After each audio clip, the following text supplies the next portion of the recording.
Okay, so if you wanted to follow along, you're welcome to. Here is a Google Slides presentation that I put together, just kind of going over and recapping some of the things. I didn't actually hyperlink a lot of stuff in there. So if you want to use this as kind of like a resource, like, oh, what was that link again? And how do I get there? How do I do this? You're welcome to. That's why I tried to design this little PowerPoint as an additional resource that you can go ahead and bookmark, save it someplace if you wanted to. So yeah, so I just have a few tips and tricks that I thought might be beneficial. And these are things that, you know, when I meet up with people or I just happen to slip into the conversation kind of thing, like these are the kinds of things that, that I like to mention to people because I really think that they can help kind of speed up some efficiency, try to reduce our frustrations, because let me tell you, it is extremely frustrating, some of these different things. So as I go through a handful of these, I want to walk through kind of from scratch. So I always like to make the assumption that like nobody knows anything. I always make that assumption. So I'm going to start from the very beginning, and then you can feel free to stop me. So if I happen to move in too fast, I don't want to do that. Please slow me down.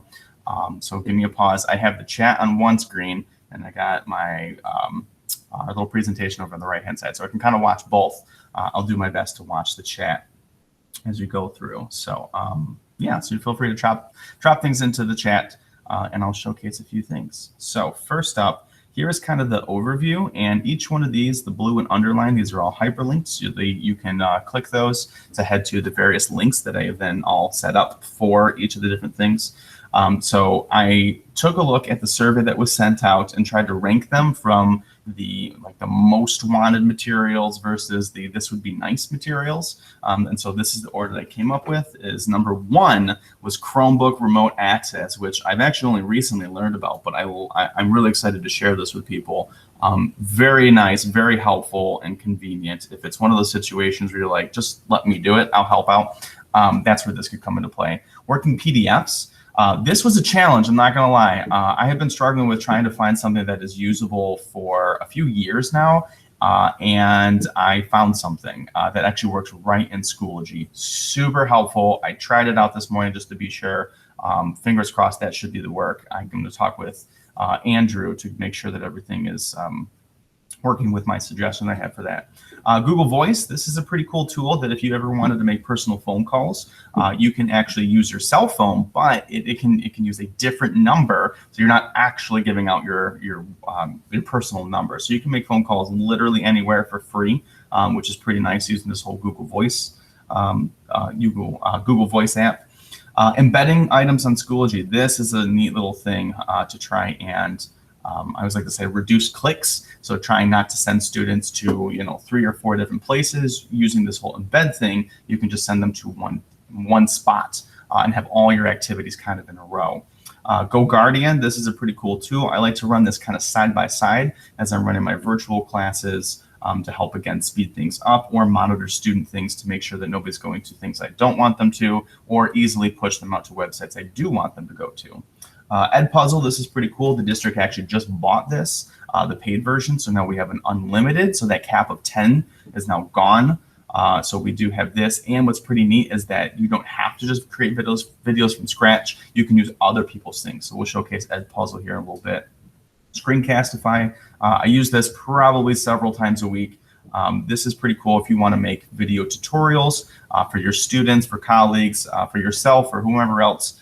This is a pretty neat little tool that, again, we also have the paid version, so that 10-minute cap actually has been lifted if you wanted to go beyond that. And then I will stop for any additional questions if anybody has any things, and if I happen to have any suggestions for any questions that you may or may not happen to have. Yeah, thanks, Pop. I like putting these on. I don't know, it doesn't bother me. It's kind of fun. I like it. And switching here from teaching students to teaching teachers. I love it. Okay, so first up, the Chromebook remote access. This is an awesome little thing. So if you've ever found yourself in a situation where you're trying to get students to, oh, I need you to click this button, I need you to do something very specific, that's where this Chrome remote access tool is going to come in handy. It will allow you to take control of their Chromebooks, and you can do this anywhere. So you can use this from your desktop. You can do it from your Chromebook. You can literally do it basically from anywhere. So here is kind of a brief overview, and then we'll go ahead and showcase it. So the teacher and student, both of you need to go to this website, remotedesktop.google.com/support. So here is the link. You can actually put this right in your Schoology page if it's something that you're possibly going to be using, several times or need to frequent or whatever. That might be a suggestion, is just link it in there and just say, hey, use our help link. You can title it whatever you want. On the student end, they're going to be generating a code. They will then give you that code. It's going to be, I believe, a 12-digit or 16-digit code. Then the student now is going to have to accept your remote access, and you're done. So the website that it's going to look like, as I included an image as well, it's going to send them to here. So at the top where it says Get Support, this is where the students are going to click this code button. It will create a random generic code. Here it is. So it's a 12-digit code. It has an expiration time limit of 5 minutes. So they do have to get that to you within the 5-minute time period, or else it's going to time out. But they could always just generate a new code. So it's kind of no big deal if it does happen to run out of a timer for whatever reason. They can use the copy icon, and they're going to give this to you. So either if you're in a Google Meet, or if you're kind of communicating back and forth through email or through Schoology, whatever it is, they're going to give you this 12-digit code in real time. And then we're going to take this code down to Give Support. So you can type, or if they give it to you like this, you can copy and paste it over. You don't have to use the hyphens. Afterwards, you're going to click Connect, and it's going to turn to your screen. It's going to do this page. Now, it's not actually going to work because I'm trying to connect with myself. So that doesn't quite work in this regard. But on the student's end, it would do this page, and it's going to say, so-and-so, whatever your name is trying to request permission or request access to remote control your computer. And so then they have to accept this, and now you are in direct control of their computer. So whatever you click, they click. Whatever websites you go to, they go to. So it's pretty fancy, it's pretty nice, but it's not too bad actually to get them to do that. But those are the series of steps that it's going to take. Go ahead and get out of this. Again, send both yourself and the students to this website, have the students give you a code, input the code, and then they can accept, and you're done and ready to go. So that was pretty straightforward, not too difficult. That one, again, nice tool. If you ever just let me do it, I'll help you if it's something very technical, that they need to click a certain series of buttons or anything. The next one, this was a headache for years. So I think that we've all probably run into this situation where we've scanned something in, but when we scan it in, it comes up as a PDF when we either email it to ourselves, or if we download things from websites, they come in PDFs. So I finally think I found the solution. I'm again going to check with the tech people just to kind of demo it a little bit with student accounts to make sure there's no bugs or glitches or anything. But this, as far as I'm aware, right now, is a pretty workable solution, which is pretty neat. So there's an extension for this, and you can install this extension. I hyperlinked it right here. So if we click this, it's going to take you right to the extension. It's going to download it on your Chrome browser. Let me back up, Helen. The code is not permanent, Helen. They are going to have to regenerate a code every time you want to connect with them. Because, yeah, theirs are going to be a 5-minute period at which it's going to time out. And yes, this is going to be recorded. We can send this out afterwards so that if you want to. If I get fancy enough, I can probably upload it to YouTube and put in all the different sections so you don't have to watch the whole thing. I can figure that out, though. Okay, so the text help reader, the PDF reader. Again, the link is going to take you to this. This is an extension that's going to pop up on your Chromebook. If you ever want to see a list of all the extensions you currently have installed, just in case you're wondering, I don't remember installing this, or if I had this, in the upper right-hand corner, there's a puzzle piece. So this is going to be a drop-down menu. And here's all the extensions that I have installed. I don't always use them all, but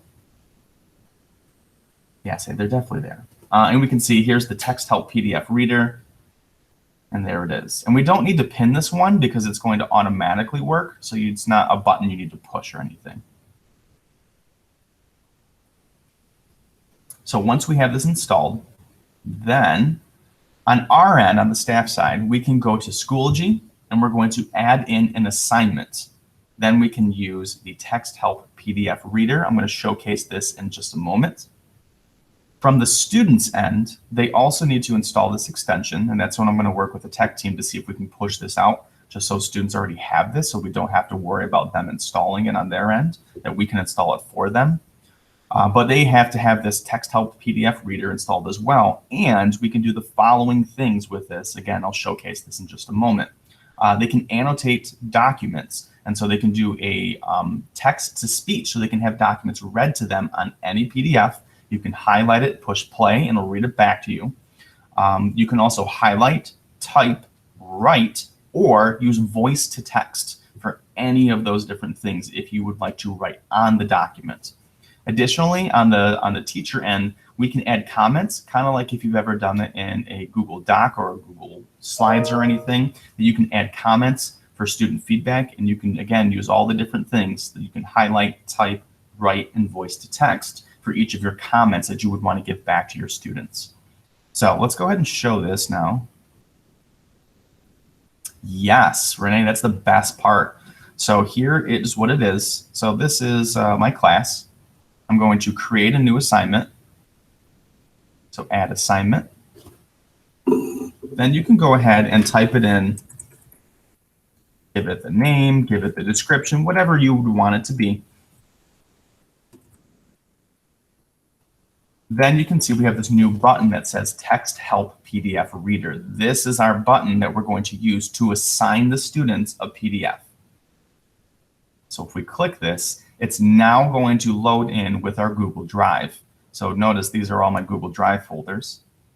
If I choose something, let's say I want them to, we're signing a safety contract for science class.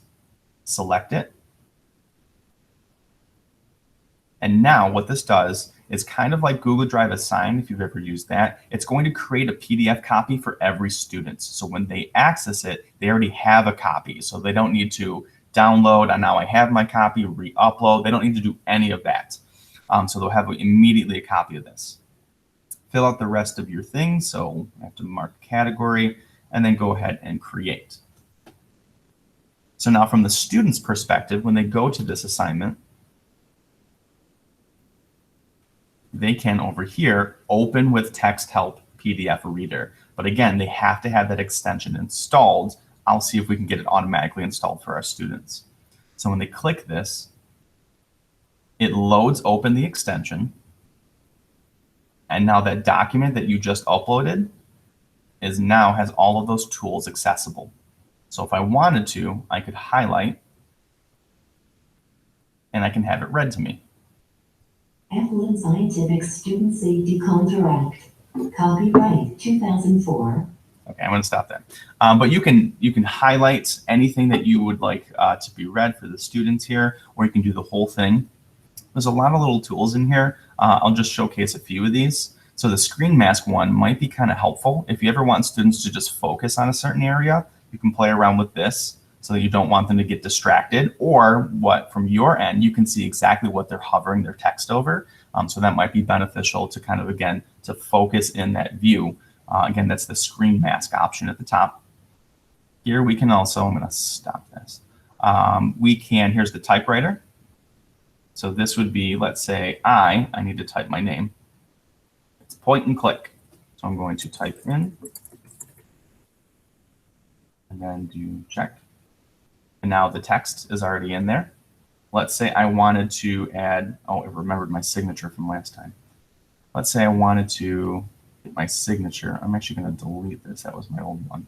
And I wanted to use the freehand drawing tool. So if you happen to have one of those styluses, and the students can use them on the Chromebooks if there happen to be touchscreen, or if you would like, you can use your mouse, I suppose, that you could then draw. So again, you can do that. Let's pretend that's a great signature.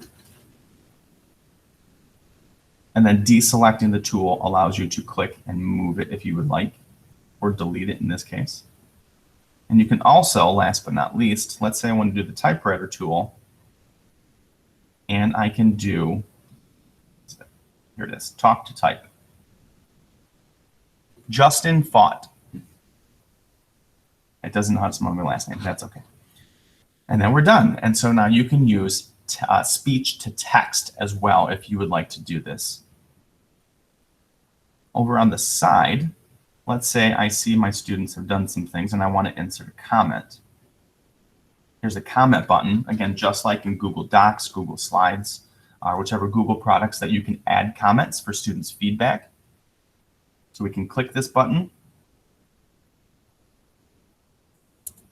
and I can add my own comment.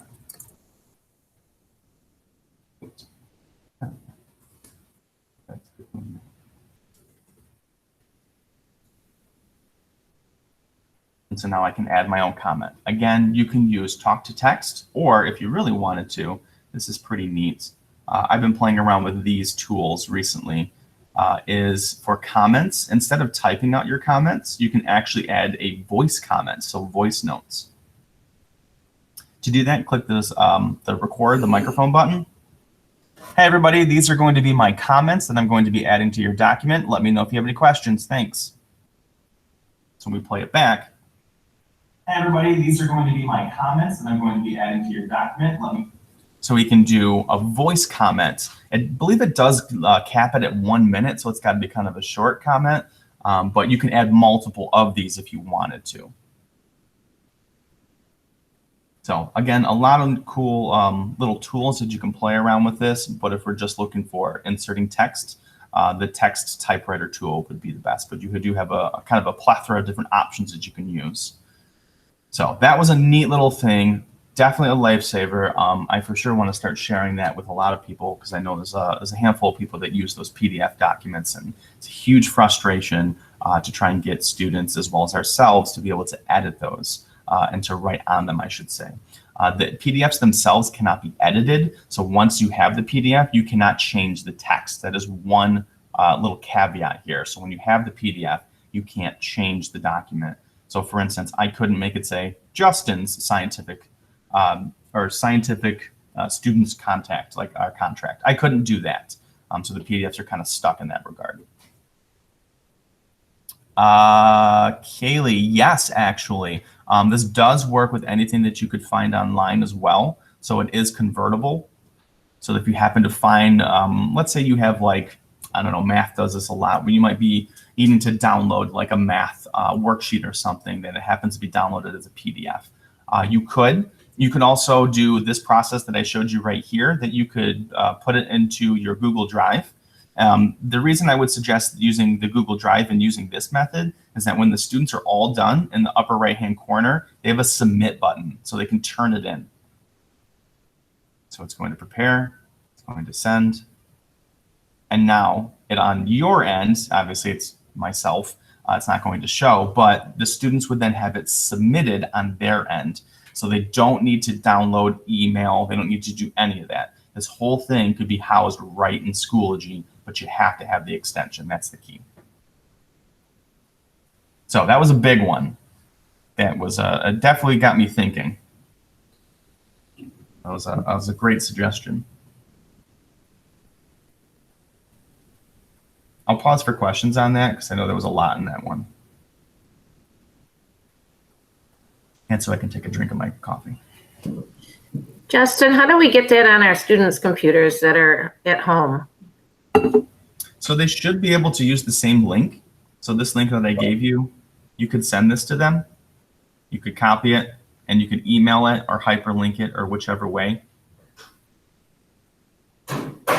I do want to, I'm going to talk with Andrew after this meeting to go see if we can get this pushed out and automatically installed on our students' computers because they have that capability, but we don't on the staff side. I'll have to talk with Andrew, possibly push it up to Fran, just so we can see if we can get this pushed out and installed. I don't see it being a big issue, but I just want to confirm. So I can't promise that right now, but that's how students as of right now could install this on their own computers.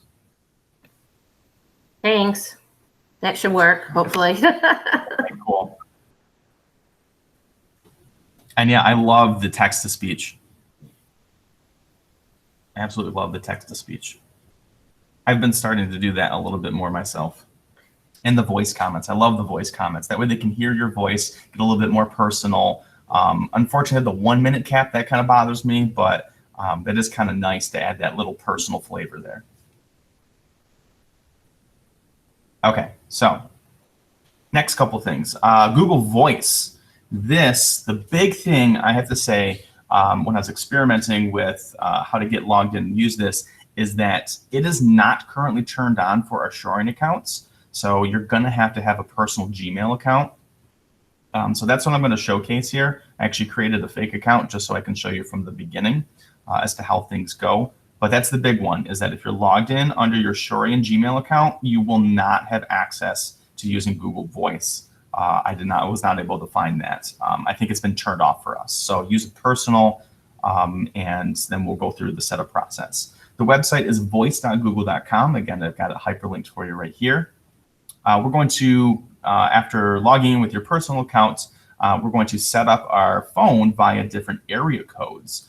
It is going to give you one free number, and if you want to change it after that, I believe it's $10 to change it. So you get one freebie, and then once you have it set up, you're good. There is optional that if you wanted to, you could forward the calls to your personal number. Again, it would come up as whatever your Google Voice number is, not your personal number, and it will just call forward to your phones. And you do have the ability in the setup account settings, as I'll show in here in just a moment, that you can turn on and off, like do not disturb, so work hours. So students will not be calling and texting you kind of in the middle of the night. And if you want to avoid that altogether, you can do this all right from your computer, be it our desktops that we have as at our school classes, or on the Chromebook or a personal one. It doesn't matter. You can do all phone calls and everything through your computer if you would like instead. So let's go ahead and show this. But first, I'm logged into my account. I'm going to use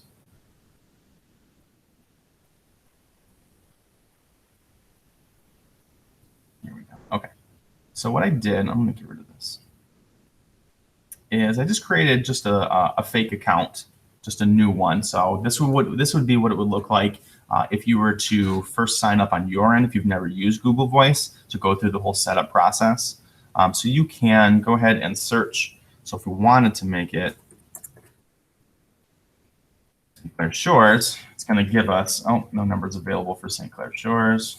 So how about if I just did kind of a 586, or one of the surrounding ones for the area codes, 586-248-313 if you want to be Detroit area code. But it's going to give you some options, and each one of these is available. It'll tell you like where it's supposed to be coming from. And so when you call the students from this number, on their end, this is what they would see, that this number is calling from Mount Clemens. Oh, speaking of, there it is. Oh, that's my wife. I'll call her back. So we have each of these. You can pick and choose whichever one. Let's say I want New Baltimore. Great. Awesome little town. So once I have this, it's going to ask you to verify it. So you do need to send yourself a text message. And do this.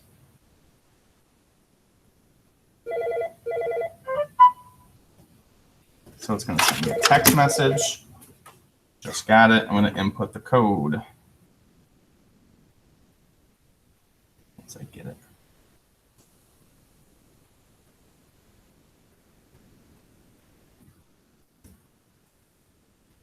Is verify, claim this. Great. Once it verifies, you're all set. So now from here, you can go ahead and start to make phone calls by entering numbers here, which you can copy and paste over right from PowerSchool.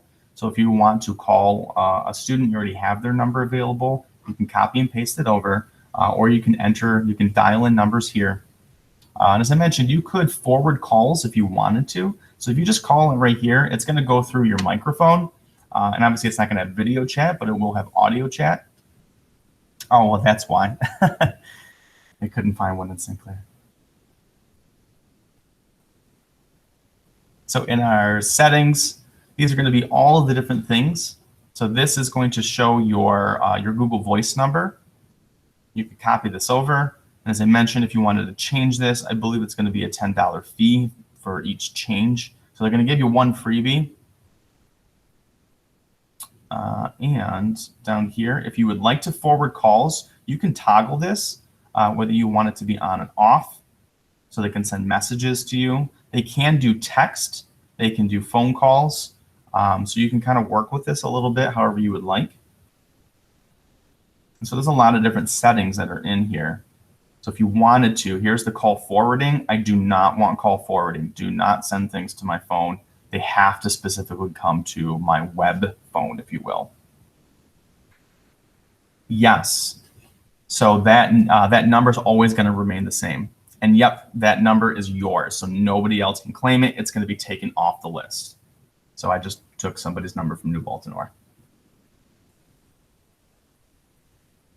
So there's a lot of options. This is probably a good one, is to toggle do not disturb mode, so that if you do not want to keep receiving these messages, it's actually going to forward right to your voicemail. So this works just like a regular phone, where you can set up a voicemail, you get messages, you can text, you can call. Again, 100% free, so it's not going to charge you anything. I don't know if it works internationally, though. If for whatever reason you have to make international phone calls, I think it's just local calls, so just the US. So if you turn this on, it's going to forward all your calls straight to voicemail, which you can set up down here. You can record. You can play just to check it. They have a default that's already there. You can kind of play with it from there. A lot of this stuff you can kind of ignore, so like things like payments and whatever, don't even worry about those, because again, this is the free thing. This is not going to charge you anything. So that is Google Voice, pretty snazzy. On our page, it's voice.google.com. I give it a link right here, or you can simply type it in, voice.google.com. And if you haven't set one up, it's going to prompt you to go through the selection process, pick a city or area code, and then you have to verify that this is going to be your account. So you have to put in a personal number, and they'll be able to text you a code just to verify. This is also, like I said, you can get messages, so you can send text messages to different numbers as well. You can include things like images, so if you wanted to text something to somebody, you can do that. And then here would be access to your voicemail, so that if students are calling you and they're leaving you voicemails or whomever, then your voicemails would pop it here. And again, you can do all of this right from your computer. You do not have to forward things to a personal number. This is not Schoology. Nope. This is just one of the Google products. So the waffle button has all of these different products that are all Google related. And this is just another one here, Google Voice, to help people make phone calls. So this has nothing to do with Schoology. This is all Google.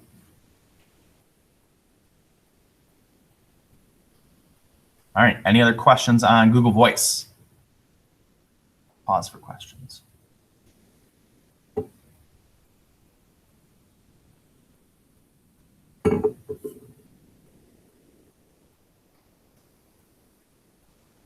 Okay. Next up, probably, yes. Yep, this is all going to be recorded, and I am, I'll try and section off the recording so you can kind of skip to the different sections. I'll play around with that a little bit and see if I can get that, because I'll upload it to YouTube. This section right here, so these items, I love embedding things. Again, this just helps kind of reduce the different tabs and the amount of websites that you could send your students to. So instead of having to send them to 3 or 4 different places to do, different parts of an assignment or something, you can send them to just one page. This can be housed within Schoology, and we can do what's called using embed codes. Here's a few different tools that have embed codes. This is by no means an exhausted list. The list would go on probably for many pages for different things that have embed codes. But here's some popular ones, things like Quizlets, EdPuzzles, as we'll showcase in a little bit. YouTube can be embedded, Google Slides as well. So we can find embed codes. I'll show how to find the embed code and then how to actually upload it as well. But basically, this can be put onto Schoology in a few different places. So you can use this on assignments, discussions, pages. So you can make these things assignments, or if they're just going to be in-class activities where you're not going to assign points, you can use pages. However you want to play around with it, the embed code can be dropped into a number of different locations on Schoology. And this right here is going to be the click progress, if you will. I did put down here a GIF, an animated picture that that's going to walk you through, so you can kind of follow along as it's showcased on Schoology as well, on how to use the embed code. But again, I'm going to walk through all of that here in just a moment. But basically, we start from insert content, image media, from web, media, and then paste it. So I know it's a handful of clicks. It's kind of buried. I wish they would update it, but I don't think Schoology is unfortunately going to do that. So let me show a few things. So Quizlet is a pretty popular one. If you happen to already have Quizlets or you want to start using Quizlet, this is a cool little resource that you can do. Again, we can embed things right into one place rather than sending students to this page, then go to that page. There's a lot of different pages that could be kind of combined into one single page. So down here for Quizlet specifically, they have the triple dots, which is kind of the more options. And it'll say embed. And this is pretty typical for things when you're trying to find embed codes, is that it'll have the quotation marks like this, or the little brackets like that. And it'll say embed or embed code. It'll say something along that line. Once we go here, what's unique about Quizlet is that you can actually embed different activities. So if you wanted to do multiple of these, for instance, I wanted to do a match, I wanted to do flashcards, and then I want to finish with a test, you can do all three of those, have different codes. So you can have the students do activity 1, the matching, number 2, do the flashcards, number 3, do the test, all in one page, instead of, again, sending them to 3 separate activities. Let's choose just one of these.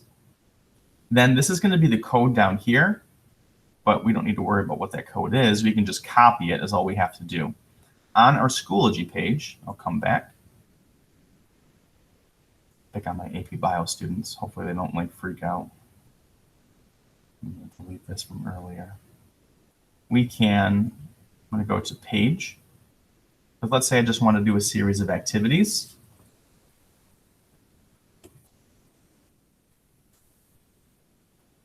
We can do our insert content, image media, from the web, media, and pastes.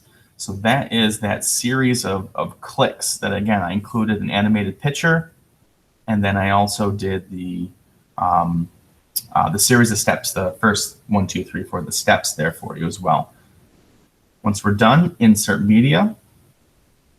And you can keep going and add multiple things, as I'll show in just a moment. But once I have it, I created my page now. Here is my embedded matching game. So I don't need to, again, send the students to Quizlet. I can put Quizlet right on Schoology. We can do the same thing with EdPuzzle. There's another popular example. Let's say I want to show them meiosis. Let's say I want to show them this process.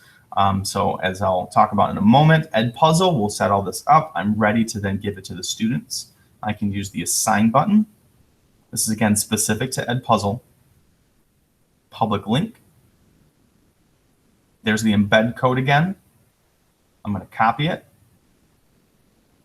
Back on my Schoology page, I'm going to fix this page and do the same things. Insert content, image media, from the web, media. Notice how it says embed, and I'm going to paste. So now in this little study gains page that I've made, we have 2 things. We have my EdPuzzle that the students will complete first, and then when they're done, now they can do a Quizlet down here. We'll do one more. Let's say we want to do a YouTube video.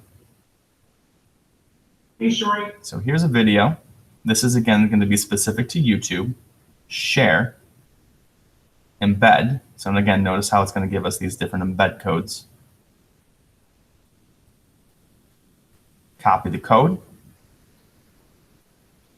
go back to this, and I can add a third thing. So you can just kind of keep stacking these things, however many you would like. And then of course you can also include written directions, you know, first complete this, then go on to this, or whatever directions you'd want to put, just like you would normally do. Insert content, image media from the web, media, and then paste your code. Save changes. So now I have three things. They have a video, they have a EdPuzzle, and now they have a Quizlet. So you can kind of play around with these differently, which is pretty neat. That's a great question, Renee. Any chance we can have them, can be read to them through the Quizlet program? I know that on Chromebooks, there is a Chromebook command, if they're using the Chromebook, that is a screen reader. So you could activate that and it will read anything on the page. I'd have to look up what that keyboard command is. I can't remember it off the top of my head, but that's a good question.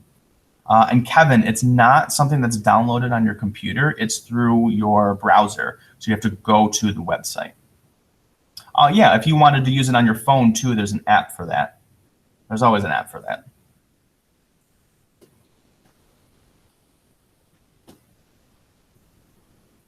So that's embed codes. If you're trying to get it from your IT, if it says that means you're logged into your Shoring account. You need to use a personal account. So the Google Voice will not work with Shoring accounts. And yeah, I'll see if I can remember the code. I'd have to look it up. But when we send the recording out, I'll drop that in there or add another. I'll add another page on here too with that. One other thing, if you ever find yourself using Google Slides, so I know I like to give my students, let's say, some notes, or I have like an activity, some clicks I want to go through, and I wanted the students to have access to this. So if you wanted students to do this, you can embed the Google Slides as well. File, publish to web. Here's my embed code, publish. Yes, I would like to publish. Now I have my embed code. So I'll add, let's say, a fourth thing, do the same clicks, insert, image media from the web, media, paste. And what's cool about Google Slides, yeah, thanks for stopping by, Pop, is now they have access to this very same slide deck, and they can do it at their own pace. So they don't need to follow along with you and be there physically, that they would have a copy of the Google Slides as well. And so they'll have full range. You can see all the different pages. They can change just like you could and click through it just like you could. They'll also have access to each of the hyperlinks. So when we click on those, that they will get sent to those links as well if you wanted to hyperlink things inside your presentation. So that's that's embedding with various tools. And again, this is not an exhaustive list. There are countless different things you can embed with. And sometimes the embed code might be like a little bit buried, but once you kind of figure it out, like find out where it is, like the few things that I showcased here, once you know how to get to that embed code, it's the same every time for that tool. So here's the GIF that I put together, the animated image, just to, again, showcase how to do this whole thing in case you want to see this visually. All right, I'll pause. Any questions about embedding?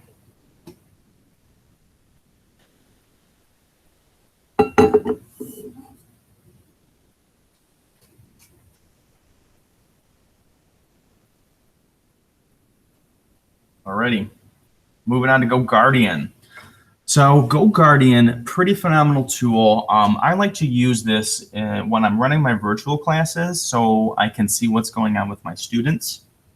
So this is pretty nice. Fran's actually made this really easy for us. She set everything up. So all of your classes with all of your students, all of your hours, everything is already set up for you. Although there was a suggestion that was made, could we create our own class lists? And the answer is yes. If you needed to, let's say you want to put on your caseload, for instance, was the suggestion, you could create your own section just for your caseload so that, because again, though they might not kind of work that you always have your students in those hours that are on your caseload, that's where a scenario like this would come up.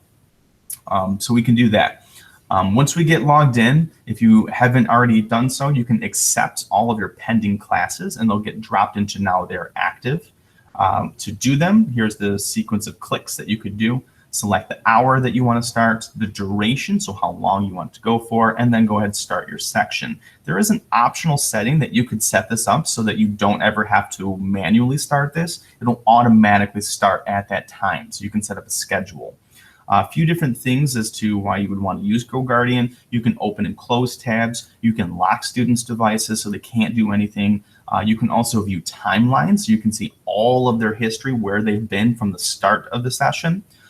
You can use teacher-to-student chat. It is not a student-to-student chat, mind you. It's just they can contact you and you back to them. So it's just teacher and student. And you can also do, as a new feature that they updated this year, is to call a student. So instead of join my Google Meet or whatever else, you can call students directly through GoGuardian, which is pretty cool. Yes, Kaylee, you can do that. So if you have certain students that you would need to get in contact with, you want to see kind of what they're up to, maybe use the call function and say, hey, you turn on chat and say, hey, do you have a moment? Can I call you? Like, absolutely. And so you can create your own list. Like, I need to contact these separate students separate from my class hours. Absolutely. You can set it up that way. So let's go ahead and show this now. So I think I logged myself out. So we can start from the beginning. Nope, I didn't. Let me sign out. So to get logged in, we have to use sign in with Google. I believe in years previous, we had to use LSPS. Now Fran has switched it over so that we're going to sign in with Google. So we go to sign in, log in with Google down here. This is pretty common that most tools and things, if you're ever trying to access them, you do not, as well as the students, do not need to create accounts. They can go ahead and log in with Google just like we can log in with Google, because it's going to log in using your Shorian account will be totally fine. So we're going to use log in with Google. And again, all of our classes, the way that Fran set it up, are automatically going to be there. You do not need to set up any of your class periods. So here's each of my class periods, and it is going to give you it for the whole year. So that's why I have 2 6th hours, 2 1st hours. It's the whole year. So just something to keep in mind. Here's where I mentioned that if you haven't already done so, you have to activate your pending classes. So it'll be pending, and then any ones that have not been accepted, go ahead and accept them through here. You can archive them if you want to remove them from your active class. I can go through and archive. And if you do archive them, you can bring them back. So if I archive, it's not gone forever. It's just going to be in the archive section. And now I can bring it back. I can restore it. So if you do accidentally do something like delete a class or archive it, you do have the capability of bringing it back. Now, once again, I'm going to pick on my AP students.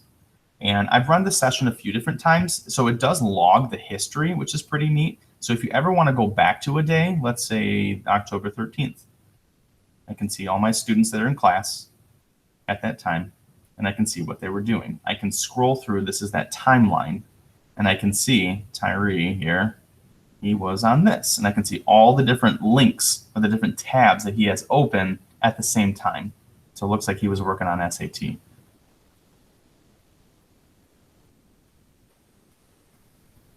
I'm going to go back to classes, and I'm going to start a brand new session. I usually pick on my AP students because they're probably going to understand that I'm just testing things. Okay, so here it is. All my students have automatically been imported, so you do not need to add any students. And even if a student switches in or out of your class, it will automatically update. So again, you do not need to set any of that up. In the settings, this is where I mentioned that you can set up schedules, so that if you wanted to add a schedule and you don't want to manually turn it on and off, you can. You do not have to do this, but if you know that you have certain class periods, certain times, and certain days, then you can go ahead and play with the start and stop time, and it will automatically start and stop at those designated times, and it's going to repeat on each of these days. I don't believe that it can be individualized. I think it has to pick the same recurring schedule. So in part, sometimes this is why I'm a little hesitant to use it. When we would do early release days and the time schedule would shift, I'd have to leave Wednesdays off, that kind of thing. So play around with this. You can use this, totally optional. You do not have to. I've been manually turning it on and off, just kind of waiting for the flexibility of the schedule change and things. So on the right-hand side, I'm going to choose the different time period. I'm just going to say 30 minutes. And it does not need to run its entire course. So if you decide you need to end this earlier, you can end it. So I'm going to start the section. And there it goes. So this will automatically load as long as, again, the students are on their Chromebooks and logged in to the Shoring account, which they're going to have to be to use their Chromebooks. So this will allow me to see if any of my AP Bio students are working right now. None of them are. What a bummer. Okay, from here, we could do a few things. You can select all students. This is not going to do it justice. Let me try another hour. It's 9 o'clock. I don't know if any of them are up. Let's do, sure, let's do my first hour. I'll freak them out. Aha, there we go. Mr. Jonah Evans is on. Owen's on. Looks like he's on pixel art. Okay, cool. Well, I got 2. So right now, I can see Jonah's screen, even though he's not in the building. He's at home, but he's working on his Chromebook, which is why I have the ability to use this GoGuardian. And I can click and see he's on just this page. Other tabs, he doesn't have anything open. So he's literally only on this. If I wanted to, I could close this. I'm not going to. That would really freak him out. But I could start to close tabs and things and play around with that. Mr. Owen, let's check out, is on pixel art, playing around with this. And I can see he's got a number of other things also open. So you don't just have to have the ability just to close whatever tab they're on. You can close these additional tabs. Again, I'm not going to do that because it's going to really freak them out. If you wanted to, this is pretty helpful. When I send students to different websites, let's say I want to have a simulator or something I want my students to play with, you can select all students, which is what I was trying to show you. It's only going to select the active students, so the ones that are online, it's going to select them. The inactive students, they're not going to be selected because they're not online. And you have a few different options. You can open a new tab, and you can send them to websites. Once you open a tab, then it will open in a new tab to them and send them right to that page. So this is, again, if you would like the students to go to a specific page, instead of saying log into your Schoology, click on this website, and then go there, or use my email, use my message, go here, you can just, let me do it for you. I'll open it. And this works pretty seamlessly. I haven't really had any issues with this. The one thing about GoGuardian is that they have to be using the Chromebook. If they're using a personal device, like a personal laptop or tablet or something, I don't believe it works. So I've run into just minor issues with that.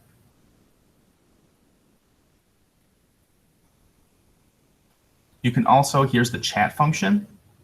So if I wanted to send messages to the students, let's say I need to talk with Jonah, I can select him, go to chat, and I can start typing.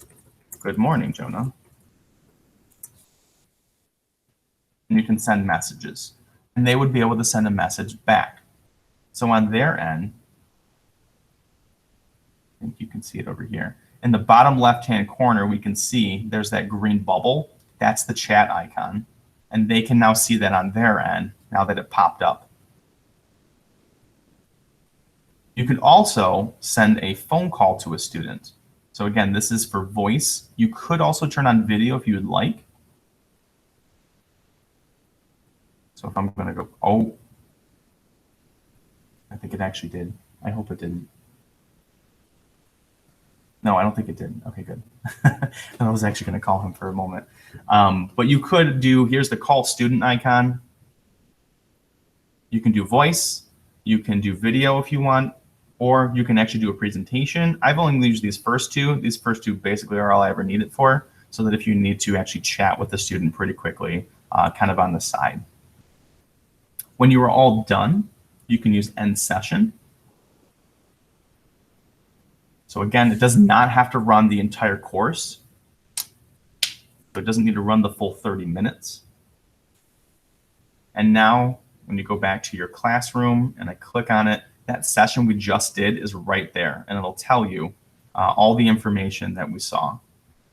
So here's the 2 students that were online, and I can see all of Owen's tabs for how long he was on there. Again, just to monitor and see what's going on with our students. All right, any questions about GoGuardian? There's a lot of little tools in there. This is, of course, not the only thing that goes on with GoGuardian. There's some more things, but those are the basics.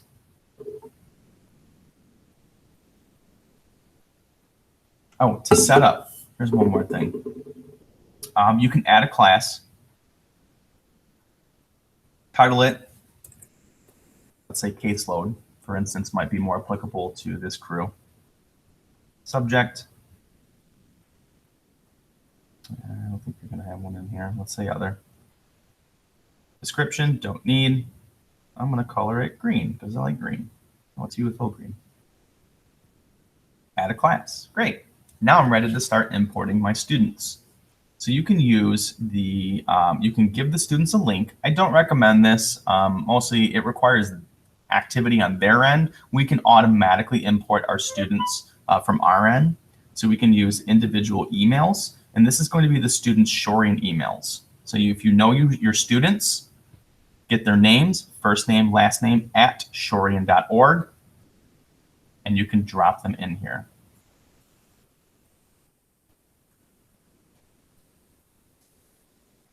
Add another, and you can add in batch.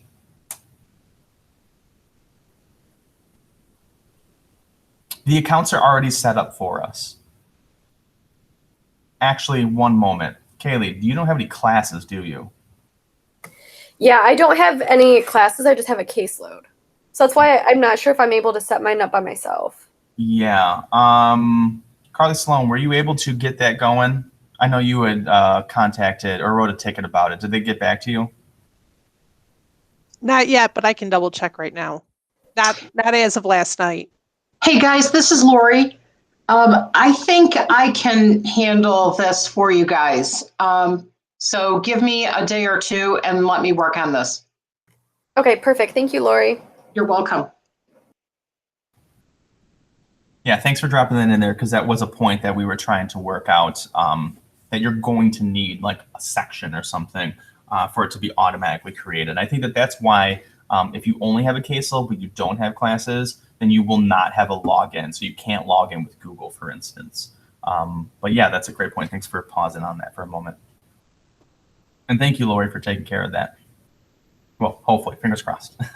Yep, no problem.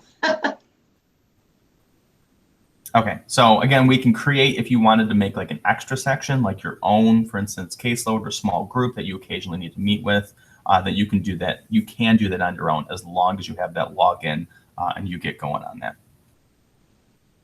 Okay, there. Now I think I've gone over everything GoGuardian, the basics.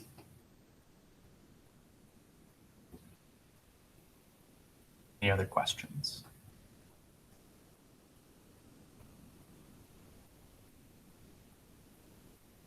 Okay. So EdPuzzle, I kind of already showcased a little bit, but I'll just talk about it for a little bit more. The district did buy the paid version, so now we do have this as an entire district, which is pretty nice. So it did lift the restriction of 10 videos minimum, so now you have unlimited videos if you would like this.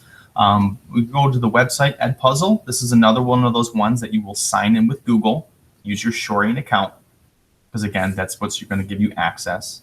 It might ask you to, if you haven't set up, would you like to set up your school? So Lakeshore High School, not Lakeshore, mind you. It's a common mistake that, I don't know, for Google always messes that up. So you can fill out some of this if you would like. And from here, you have the ability to view what other people have made. This is usually what I like to do, is start with what other people have and then kind of modify it and use it for myself. or if you have your own video that you would like to use and import questions, that you are welcome to do that as well.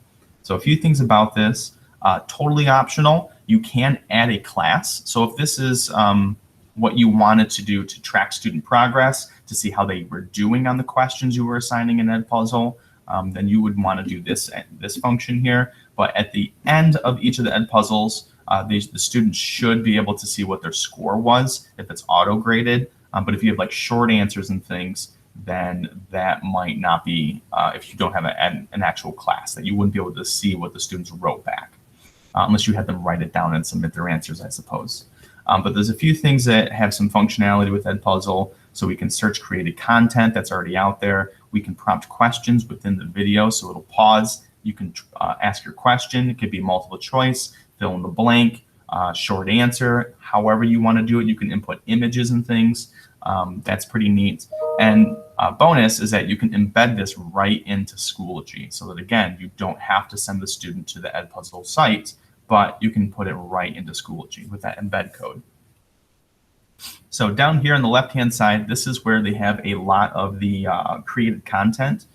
Usually they jump into YouTube. So if you know that there's a YouTube video that you would want to use for whatever, let's say, sure, mitosis, the Amoeba Sisters, great. We do not, no. If it asks them to log in with Google, and then they should be all set. So our sign-in works for the entire district. So if you're viewing other people's content and you would like to borrow that, let's say I clicked on mitosis, this little video right here with the Amoeba Sisters. Down below, there are these other people who already input the same video. They have their own questions. And this little icon right here tells you how many questions they inserted into the video. So let's say I'm going to use Danielle. I'm going to use yours. Great. Mitosis, the amazing cell process that uses division to multiply. Great. And you can preview each of the questions on the right-hand side. Oh, go back. Pretty much. Okay. Or on the right-hand side, you can see all the different questions. This person happened to use a lot of open-ended questions, so no multiple choice or select all that apply kind of thing. But you could, if you wanted to, you could edit this and make your own copy. This is usually what I do, is that if I ever wanted to use these EdPuzzles, I'll start with somebody else's and then kind of craft it to myself. But you can also start from scratch if you would like to as well.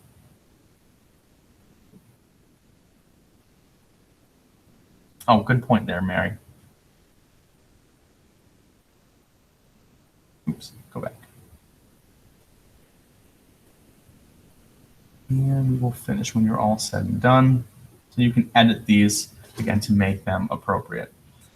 You can also change whether you want them to be public or private. Usually just leave things on public so you don't have to worry about accessibility or other people getting to them, which is pretty neat. And you can also share content so that if you spend some time making your own video, you can, under your content, we do have a Lakeshore Public Schools video or a page right here, so we can see all of the videos. So I just published this one to ours. It says my name, but I kind of borrowed it from somebody else. We can see all the other videos right now that other people are making. So if you have somebody else, a colleague that wants to use your video, they can find it within here that you can share it in this regard, so they can make their own copy.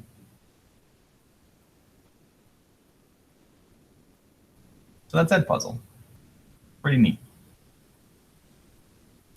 The last one is Screencastify. So Screencastify is if you would like to make your own videos, so like recordings and things, that this is a pretty fantastic tool.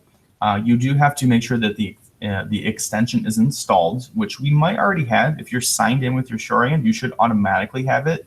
You can check again, use the puzzle piece, extensions, and you'll be able to see your Screencastify, and you should be good. This one you will want to pin, so make sure you have the blue pin. To get it to run, you're going to have to use this button. You might need to allow microphones. Sometimes these settings reset. or if this is your first time using it, it's going to request permission to access your microphone as well as your camera. Go ahead and click allow on both of these things just to activate them to make sure it's working.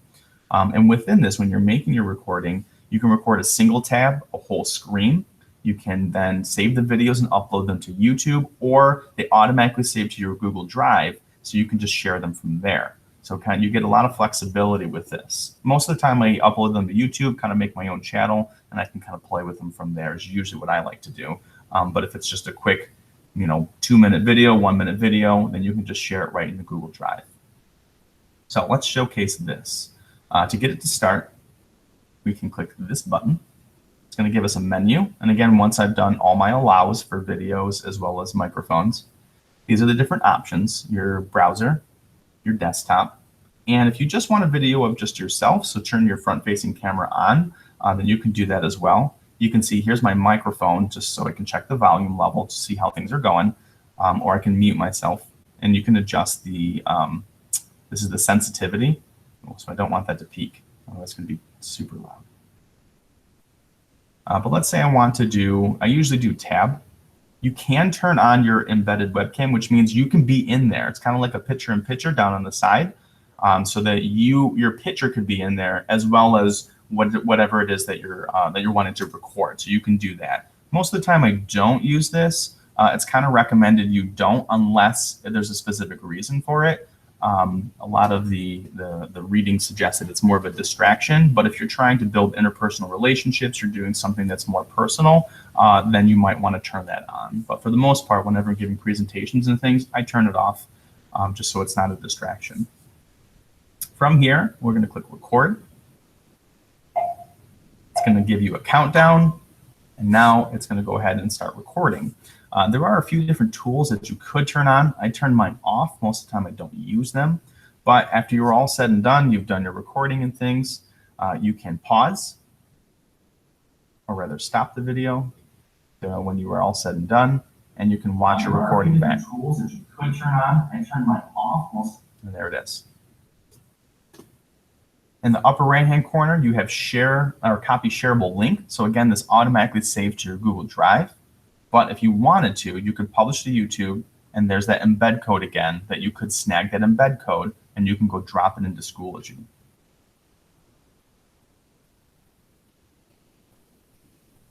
I'm going to delete this. So afterwards, this is going to be all, so this is my library of videos that I've made. So you can kind of peruse all of your different videos in case you ever need to dig one up again. You can use the Screencastify extension. Here's my recordings. And this will take you to this page where you can then browse all of your recordings.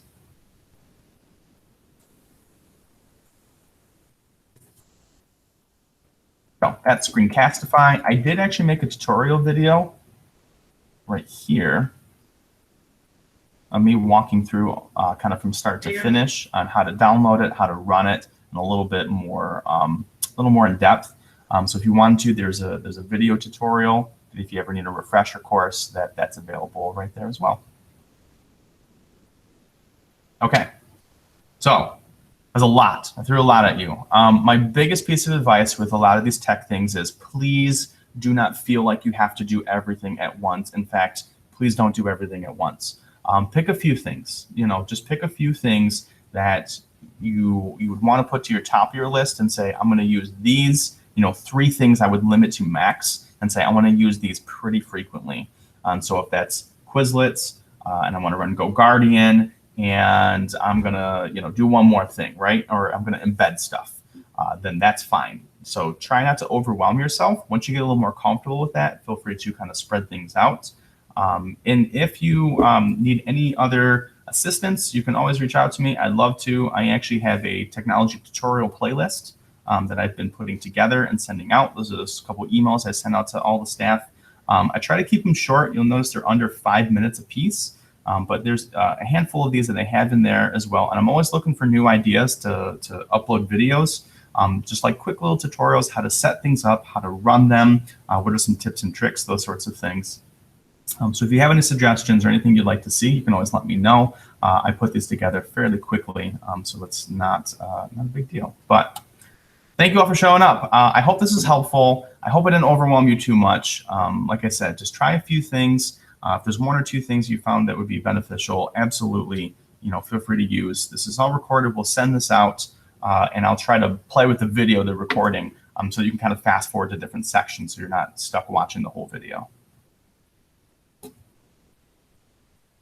Yeah, absolutely, no problem. Justin, this is Lori again. Thank you so much. This was really, really great. And, good or bad, we may be asking you to do something else like this in the future. So hope you enjoyed it. Sure, absolutely. That says, I spoke up at one of our board meetings. I just finished my master's degree in learning design and technology from CMU, Fire Up Chips. Yep. And, I've been looking for a good avenue to try and share some of this knowledge that I've acquired over the last couple of years of investing a lot of time and energy into learning about tools, appropriate use, how to use them, et cetera, et cetera. So that's good. No, it's great. Congratulations. And thanks again. This was really good. And we may be using you again. For sure. Absolutely. You hit me up anytime. Thanks.